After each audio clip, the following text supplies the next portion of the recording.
Lumayas ka! Ito na ang iyong katapusan, Elena. Kung sana ay tuluyan kang umanib sa amin at hindi ka nagtaksil. Nyeha! Hindi ako taksil! Batid ko ang iyong pakikipagpulong sa mga sangre.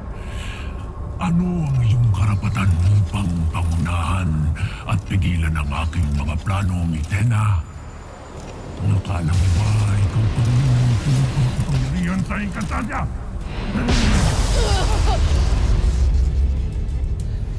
Mitena!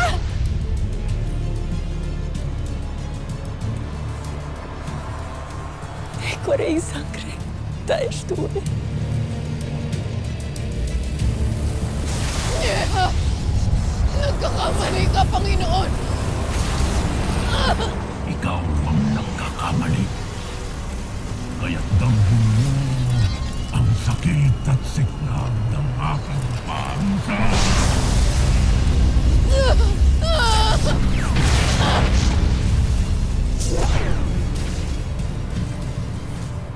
Ngunit sana iyong mapagtanto na ang daan patungo sa tunay na pagbabago ay laging puno ng pighati at pagsubok. Sana'y huwag kang susuko. Totoo man o hindi ang mga sinasabi ni Mitena, dapat palagi tayong handa. Ako may kinasusuklaman ko si Mitena, ngunit maaaring totoo nga ang kanyang sinabi. Nakita ko sa aking mata ang magaganap. Hindi ako maniniwala sa iyong panlilinlang, Mitena. Ang pagkamatay ninyo ni Tera sa kamay ni Gargan. Minsan lang nagbigay ng babala si Mitena nung namatay si Tera at yun ay nagkatotoo. Sinambit din niya sa akin na nasa panganib ang buhay namin na Adamus at Dea, ayon sa kanyang nakita. Kung ganun, kailangan natin maghanda at maging mapagmatsyag. Wikain man ni Mitena o hindi. Tayo ay magiging maingat. Maging sa Mitena na yon. Batid nating lahat na hindi pa dapat pagkatiwalaan si Mitena. Lalo't hindi na mabilang ang kasalanan na ginawa niya sa ating lahi. Maaaring pinadala lamang siya ni Gargan para tayo ilansiin. Maaari. Ngunit sa ngayon, naisipin muna natin kung paano natin mawawasak ang itim na brilyante. Nang sa ganun ay tuluyan ng mawala ng kapangyarihan si Gargan. At wala nang bagay na makapagpapahina pa sa atin. Kailangan na nating maghanda sa lalong madaling panahon.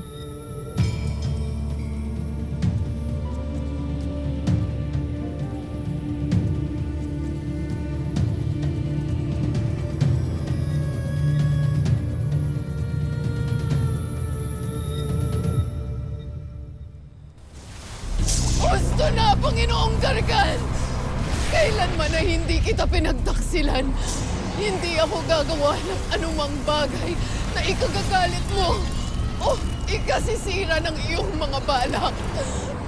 At sino ang maniwala sa isang detunyong tulad mo? Panginoon, winika ko lamang ang lahat ng iyon upang lansiin ang mga sabi. At upang madali kong makuha ang iyong itim na brilyante.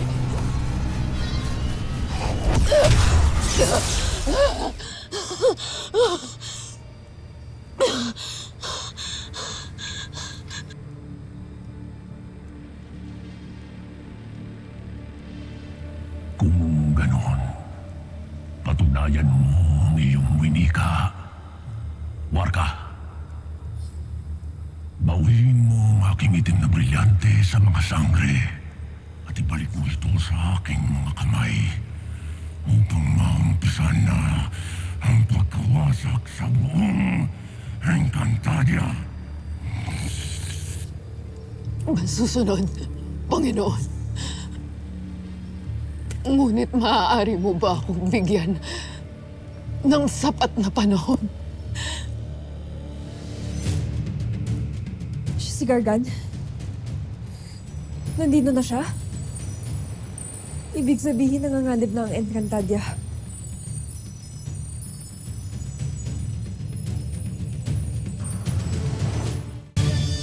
nagabi-abi aking anak, Tera. Ibig ko man na ipagdiwang natin ang iyong muling pagkabuhay. Ngunit hanggat nabubuhay at patuloy ang kasamaan ni Gargan, hindi dapat tayo makampante. Nay. Hindi niyo na po kailangang isipin pa yan. Ang mahalaga ay makapag-ipon po tayo ng lakas para maharap si Gargan. At makahanap rin agad ng paraan upang masirang itim na brilyante.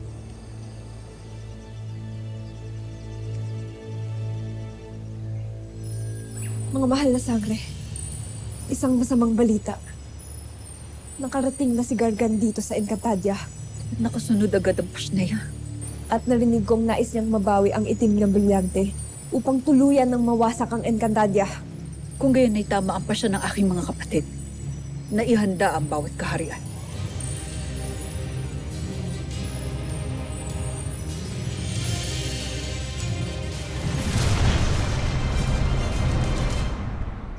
Dapat lang talaga. Ay, naku, Armeya! Dapat lang naparusahan ng kamatayan yung tabo na yon.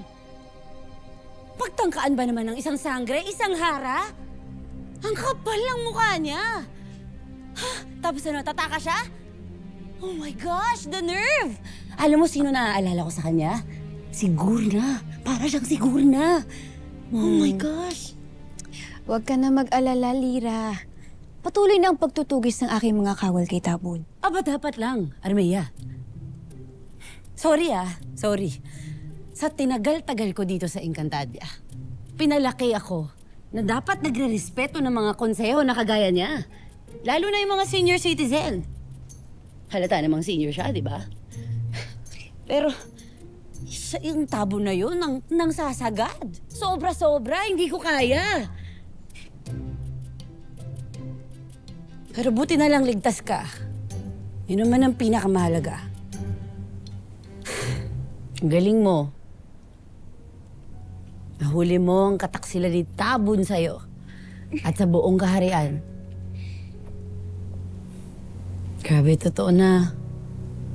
Hindi ka na isang paslit, aking kapatid. Kundi isang hara na may matalas na pag-iisip. May tapang na hindi matatawaran. Nakaka-proud ka talaga.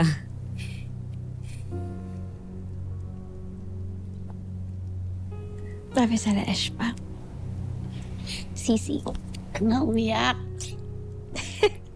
Ikaw kasi. Pero Sisi, hindi lang sa kagaya ni Tabon tayo dapat mag-iingat. Mayroon tayong kalaban na higit ang kapangyarihan. Higit din ang kasamaan. As in, Tabon on steroids. Ganong level. Hindi magiging madali ang laban kay Gargan. Kailangan mong ihanda ang buong kaharian. Patuloy ang pagsasanay ng aking mga kawal, Lira. Ngayon ay titipunin ko rin sila. Kasama ang mahal na Rama at ang buong Sapiro. Hindi na muli maghahari ang kadiliman sa Encantadia.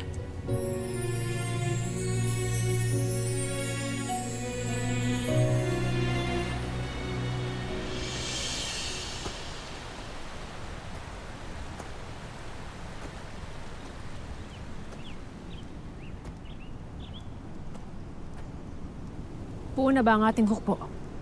Buo na, Ada. Hindi lamang ang ating mga kawal dito sa ating kabihasnan. Narito na rin ang mga mandirigmang nanggaling sa karatig bayan ng Hatoria na ni Himara. At paparating na rin ang iba pang mga kawal na nanggaling pa mismo sa Asilades. Pasarte. Lubos mo akong pinahahanga, aking anak, sapagkat likas na sa'yo ang mamuno. Kaya't wala tayong dapat ikatakot, mga Hator. Sapagkat buong loob tayong lalaban. Mananatiling matatag ang Hatoria at ang Encantadia laban kay Gargan. Ivo Libe! Hatoria! Ivo Libe! Ivolive! Encantadia!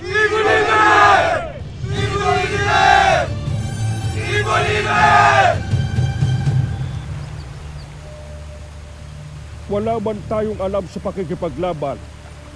Ipagtatanggol pa rin natin ang Encantadia sa habot ng ating makakaya. Mananatili tayong tapat at matatag hanggang matapos ang kaguluhan. At hindi natin sila dadaigin ng lakas. Lalaban tayo gamit ang talas ng isip, liksi ng katawan, at tibay ng loob.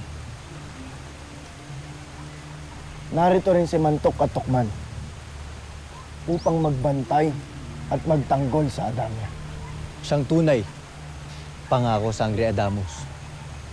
Kami ang bahala upang hindi na muling masaktan si Nanunong Imaw at ang iba pa nating mga kasamahan. Gagawin namin ang lahat upang hindi na muling masakop pa ang Adamya. Abisala Eshma sa inyo. Hindi na tayo muling magpapasakop. Pagtatagumpayan natin ang labang ito. Ivolive Adamya! Ivolive Adamya!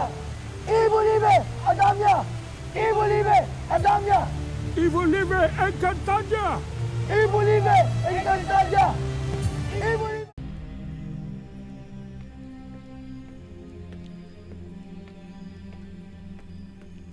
Balintataw ni Lolo Imaw. Alam ko na, Sisi. Papag-trade ko yan dun sa cellphone ko. Trade? Oo, ipapagpalit ko. O kaya, pwede na i-blackmail ko na lang si Lolo Imaw para mas mabilis. Lira, May lang, tunog. hindi na itong panahon upang magbiro-biro lamang. Lalo't batid natin na kailangan ni Nunong Imaw ito. Ito naman, kinikip light ko lang yung situation. Batid mo ang panahon ngayon, Lira. Alam ko naman na malala talaga yung nangyayari dito ngayon. At binabati kita.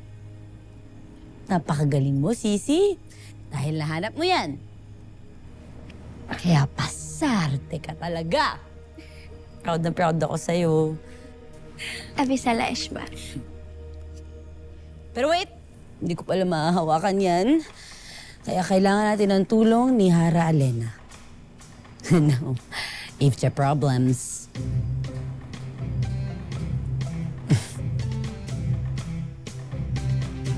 Good job ka.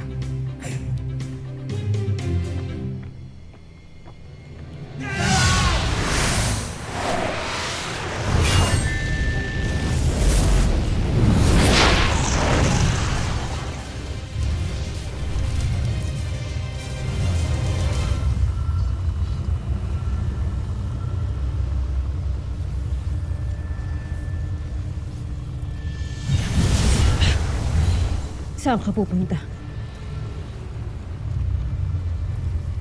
Ang mga mahihinang sangre. Hindi kami papayag na makuha mo o nino man ang itim na brilyante.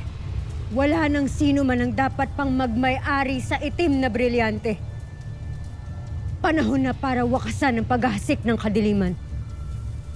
Ngunit ang lahat ng aking nais ay aking nakukuha. At ang aking nais ay mapaslang kayo. Kaya't manginig na kayo sa tako. Hindi na bago sa akin ang mapaslang. Kaya ikaw dapat ang matakot at manginig. Esta secto!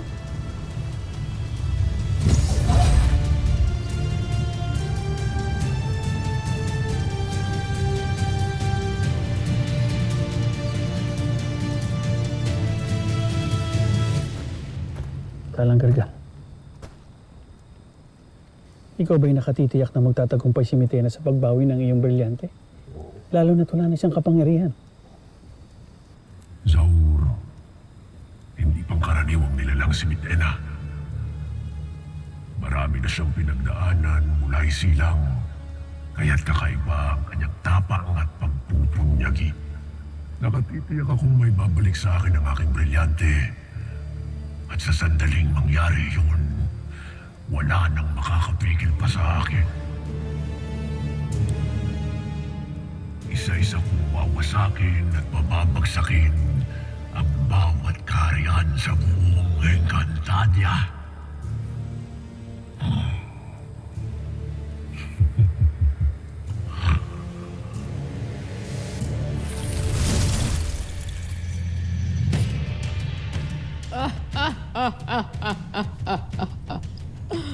Avisala Eshma sa pagdating ng aking kakampi sa pagkuha ng itim na brilyante.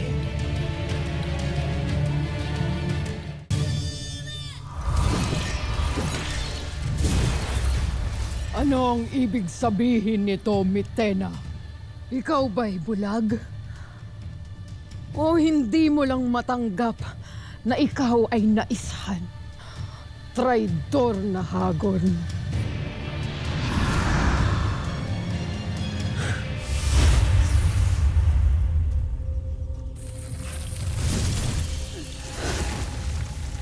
Ano't nagpakita ang huwad na Kera? Narito ako upang kayo ay balaan. Yan na lamang ang iyong parating palusot sa tuwing nagpapakita ka sa amin. Aminin mo na lamang na ginagamit mo rin ang iyong pagiging bagong mata upang makuha ang tiwala namin. Ngunit ang aking babala ay hindi ukol sa isang pangitain, kundi sa isang tunay na kaganapan. Anumang sandali ay darating si Hagor upang kunin ang itim na brilyante. At bakit ka namin paniniwalaan, Mitena? Ilang beses mo na kaming pinahamak. Sapagkat sa akin inutos ni Gargan na bawiin ang kanyang brilyante upang mapatunayan ko ang aking katapatan sa kanya. Hindi namin nahayaang mangyari yun, Mitena. Hindi niyo mababawi sa amin ang itim na brilyante. Makinig kayo. Balak ni Hagor na ako ay unahan upang siya ang kagiliwan ni Gargan.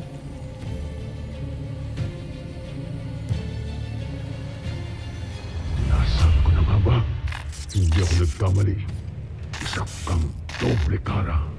Baliktaran ng mukha. Isang traitor!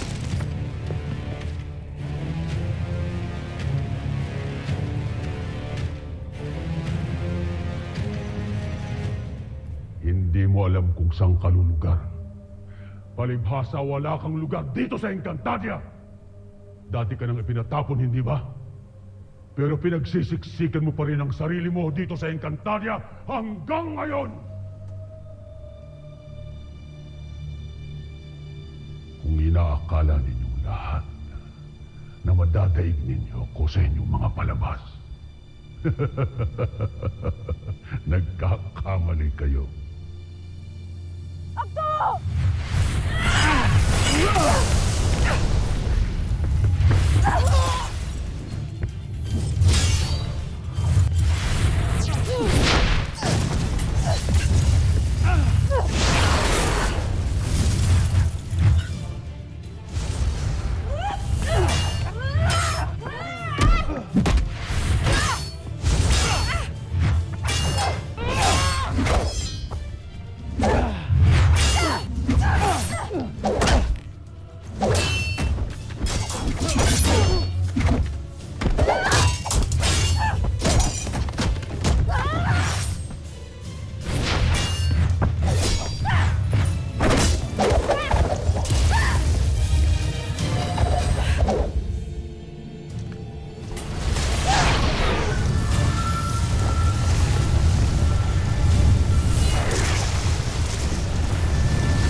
Mapipigilan na ituloy ang aking sinimulan.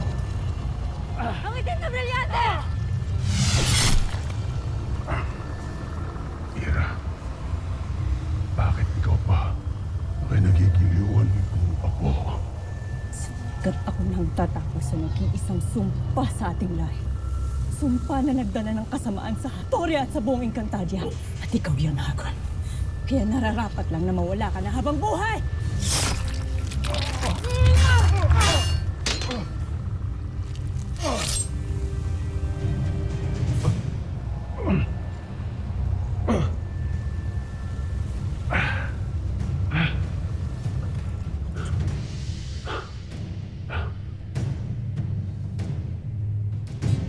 Para sa Encantadia.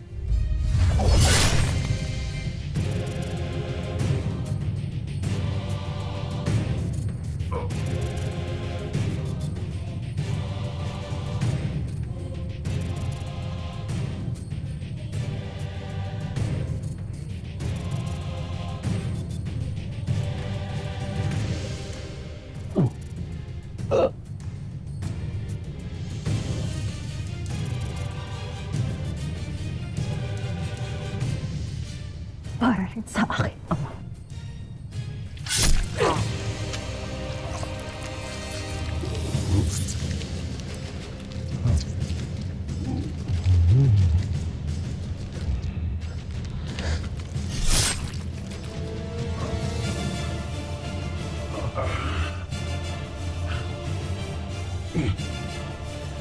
Mm.